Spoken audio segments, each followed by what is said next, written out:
Jotelo mag ODM e kaonti ma Homa Bay oyango ni ok gibidhi e nyasi mar rwako pacho jagoro e migawo mar arita Dr. Raymond Omollo. Nyasi no ibiro dhial kod jatend piny Kenya William Ruto e gweng' ma Kanyipir e kaonti ma Homa Bay odiechieng' ma kiny. Jo ODM go to ramo ni kiny gidhi Kisumo mar manyo yor kwe e tong' ma Sondu gi Kericho. That's a private visit.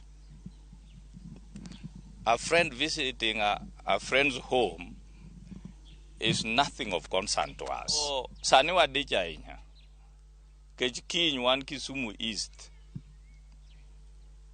Giruodhwa ma motelonwa. President mana ongondo wero gochone. President yangu yule nilimpigia kura. Kawa siti korale no. Obiro Sondu. Mondo onona ne gima timore kanyo.